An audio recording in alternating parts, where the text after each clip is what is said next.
अरे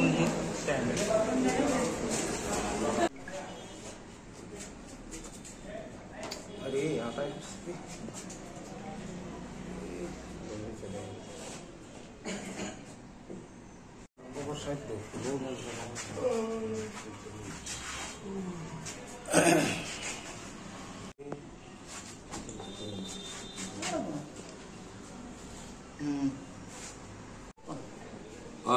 সবাইকে স্বাগত আমাদের থানাতে। অ্যাকচুয়ালি ত্রিপুরা টুডের এডিটর বাপি রায়, উনি গত পরশুদিন রাত্রিবেলা 10:30 নাগাদ গণরাজ্যমিনী পেট্রোল পাম্পের পরে ডক্টর একেনাথের রেসিডেন্সির সামনে ওনাকে 4-5 জন যুবক মিলে ওনাকে আঘাত করেছেন। উনি সাথে সাথে জিবি হসপিটালে চিকিৎসা করিয়েছেন। রাত্রিবেলা আমাদের কাছে এসে জানিয়ে গেছেন। তো চিকিৎসা কাজে উনি ব্যস্ত থাকায় রিটেন কমপ্লেন দিতে পারেননি। আজ একটা রিটেন কমপ্লেনও উনি সাবমিট করেছেন। তো ওই খবরের ভিত্তিতেই আমরা থানার অফিসার সবাই মিলে আমরা প্রথমে যে জায়গাতে ঘটনাটা হয়েছে ওই এলাকার সিসিটিভি ফুটেজ কালেকশন করি এবং পাশাপাশি ওইখানে একটা স্কুটি ছিল যেটার নাম্বার ছিল না, ওই স্কুটিটাকে আইডেন্টিফাই করিয়ে আমরা স্কুটির মালিককে বের করি এবং এর সাথে কারা কারা ছিল তাদেরও আমরা তুলে আনি।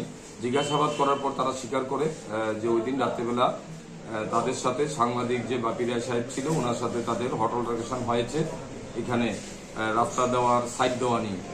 তো তাদের মধ্যে থেকে একজন অত্রজিৎ দাস আছে, ওরাতে একটা বাইকের স্কুটির চাবি ছিল, ওই চাবিটা দিয়ে ওনার মাথায় আঘাত করেছে, যেতে তিনি যে কারণে উনি গুরুতর জখমপ্রাপ্ত হয়েছেন। তো আমরা তাদের 5 জনকেই ডিটেইন করেছিলাম কালকে। আজকে কেস কমপ্লেন দেওয়ার পর আমরা একটা কেস রেজিস্টার করেছি। তাদের নামগুলি হলো টিটন দে, অত্রজিৎ দাস, দীপঙ্কর গুহ, সাগর দে, জীবন সরকার। তাদের 5 জনকে আমরা অ্যারেস্ট করেছি। তাদের সাথে দুটি স্কুটি ছিল, স্কুটিগুলো আমরা সিজ করেছি। আজকে তাদের আমরা কোর্টে পাঠাচ্ছি।